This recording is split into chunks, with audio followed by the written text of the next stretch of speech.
Happening now, authorities across 3 jurisdictions are searching everywhere for this woman, 25-year-old Sierra Mims. They say she's armed and dangerous and connected to a shooting that happened last night outside the Sam's Club on Pooler Parkway. The victim in that shooting was transported to the hospital with life-threatening injuries. We also learned that police believe Mims is connected to the shooting of a 10-year-old girl in Effingham County. That happened Friday at a home in Springfield. The child was rushed to the hospital but is expected to be okay.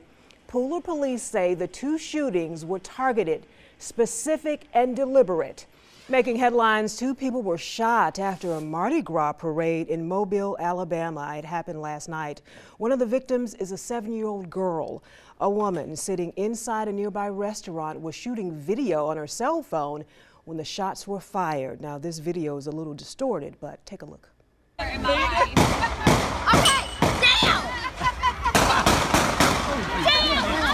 down! Get down!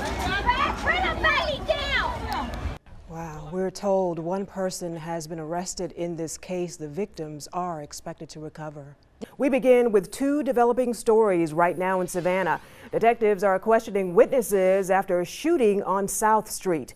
Police were called to this scene around 8:30 tonight. They found a man suffering from a gunshot wound. He was transported to the hospital where he is expected to recover. No word yet about a possible suspect. Also developing tonight, Savannah police spent hours investigating this scene in South Savannah after a woman was found dead. Police were called to a home in the 500 block of Mimosa Place around 7 p.m. No word yet on how the woman died. Detectives say they are investigating this incident because it is an unattended death. We are continuing to follow a story out of Colleton County tonight where a body was found in a river.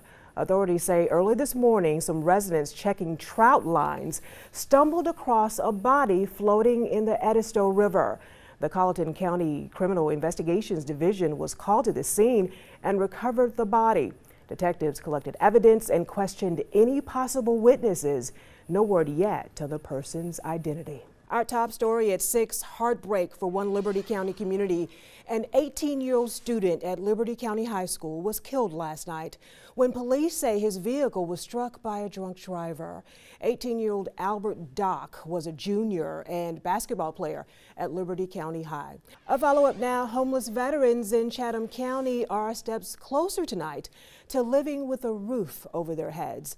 After 4 years of waiting, crews are finally starting to build 72 tiny homes. News 3's Kelly Antonacci is live at the site near Dundee Street with how this project is having a big impact. Kelly. And Trish, it's all about to get a little bit bigger. Only on News 3, Trish Lwilliford spoke to the victim's mother and found this is the family's 2nd tragedy in recent years. Family members confirmed only to News 3 that 22-year-old Quaniqua Lee died after she was gunned down in the parking lot of the Sam's Club Saturday evening. Lee's mother has now lost 2 children. Her son was killed by gun violence nearly 2 years ago. Her family says she was a sweet and loving young woman and would never hurt anyone. But on Saturday night, 22-year-old Quaniqua Lee was gunned down in a crowded parking lot of the Sam's Club in Pooler. According to her family, she died hours later. Family members say Lee was the target of a shooting that happened last Friday in Guyton. They say the suspects, Rondalyn Butler, Sierra Mims, and DeAndre Mims, were looking for Lee, but instead shot Lee's 10-year-old cousin at a home on Burnt Tree Drive. The girl in that shooting is now out of the hospital. On Saturday, dozens of police officers raced to the Sam's Club parking lot after reports of shots fired. They found Lee clinging to life in the parking lot. Seconds later, police chased the suspects along Interstate 95 and then into the Windsor Forest community. The family tells News 3 the shooting stems from a year-long dispute with Lee, but they did not go into detail about what that dispute was about. And if this case couldn't get any more tragic, News 3 has learned Lee's family suffered yet another devastating heartbreak nearly a year and a half ago. Understand that life is short, and we never know. George Akins is the father of Quaniqua Lee. News 3 spoke to him one day after his son, his namesake, George Akins Jr., was shot to death at a McDonald's on Savannah's South Side back in 2017. This photo shows the entire family together, Lee wearing the yellow top, Akins in the blue jean jacket. Akins was the family's youngest child. Now they've lost their oldest. Sierra and DeAndre Mims are still on the run. Rondalyn Butler, according to police records, is charged with murder. Police consider the suspects armed and dangerous. If you see them, call 911 and do not try to approach them. Making headlines tonight, Alaska has been hit by more than 1,000 aftershocks since Friday's 7.0 magnitude earthquake. Well, this is video from inside a courthouse in Anchorage during Friday's earthquake. Both attorneys jumped underneath their desks and then evacuated the building. The quake knocked out power, ripped open roads, and destroyed several businesses near Anchorage. Today, parts of central Illinois are cleaning up after a series of tornadoes struck Saturday afternoon. One of them caught on camera.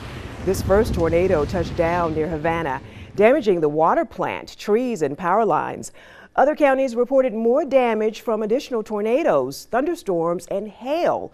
Tonight, there's widespread damage reported, but thankfully, no injuries. As we continue our coverage.